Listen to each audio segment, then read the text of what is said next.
I'm terrified. It's good. It's like, those butterflies. Yeah.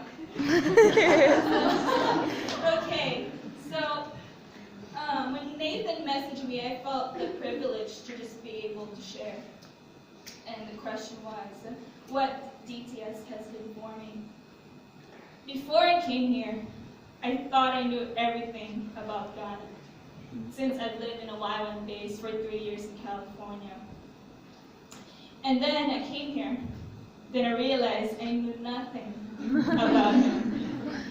This season of my life exposed so much of my insecurities, suppressed hurt from my childhood, and the deepest and darkest parts of my past. So much tears, confusion, hurt, anger, and then joy, wonder, and happiness as God revealed more of Himself to me from this past 6 months.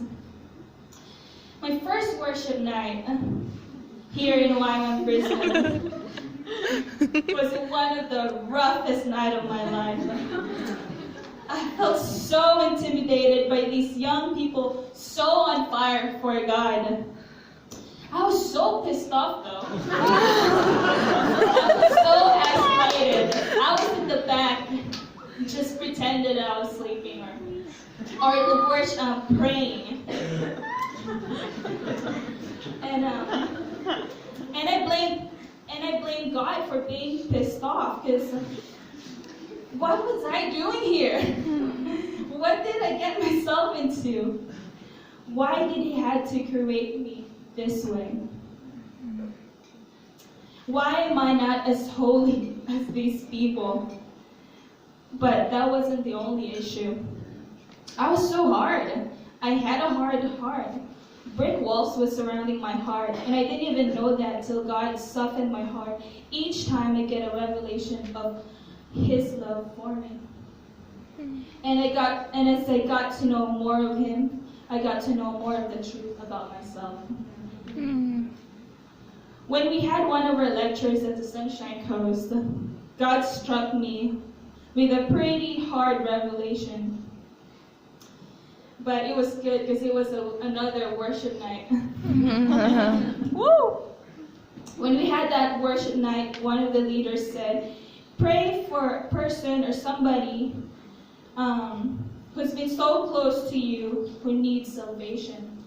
And instantly, I already knew in my heart who needed them.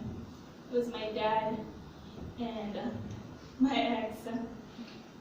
But I paused and rebelled against what I was feeling towards these people. I told God, how could I ask for these people's salvation when these people are the ones that have hurt me the most? The one that I thought destroyed my life. How could I ask for their salvation when they were the one who caused me all the heartache and to come all the way here to find healing? I asked God, how could you ask me to love them and forgive them and ask for their salvation when they were the one who have hurt me? And instantly God said, because that's how I love you.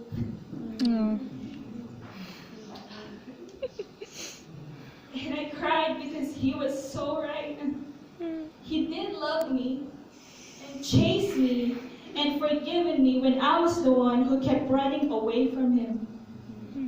I bowed down and fully surrendered all the pain and heartache I had at that moment. And at that moment, I felt so free. And I came to find out the truth about me. The truth about me is I am forgiven, I am loved, I am a princess, and I am His daughter, and I am His chosen one. And I thank God for bringing me here in Australia. The reasons may have been so painful, but I wouldn't have it any other way. Probably one of the best revelations I've had from here is being able to see His greatness, His redemption, and His love through our heartaches. And it's such a beautiful thing. He's so beautiful and so loving that he sees no wrong in us. We are so pure in his eyes. We are so righteous that he has chosen us, our body, to be the shelter, the habitation, and the home of his Holy Spirit. So wonderful. Nothing we could do could ever make us unrighteous in his eyes. We don't have to earn it because it's already been given. We just gotta take it. Take his hand and hold on tight. And if it's hard, just hang in there. We'll be alright. If it's okay, is it okay if I just could pray? I wrote this prayer from Sunshine Coast Conference, and I'd like to read it again for everybody, for the students who are leaving and the students who are starting their DTS, if it's okay. Dear Father, thank you for choosing us to be here. Thank you for choosing us, even if you don't deserve it. Thank you for choosing us when you could have chosen other people who are in extreme need of you. Thank you for choosing us to share our story to glorify you. Thank you that in spite of our past, our mistakes, and our unwise decisions, you still chose our story to be the testimony of your love. Thank you that we get to use our story to inspire your lost children to find their way back to you. Thank you, Father. Thank you that through our story, your lost children will get to see how faithful you are. They'll get to see that you are the redeeming God. They get to discover that you are the I don't know how far you ran away God, just come home. Thank you, Father. Thank you for redeeming us. Thank you that you've chosen us to serve you, to do your works, your missions here on earth. In Jesus' precious name, amen.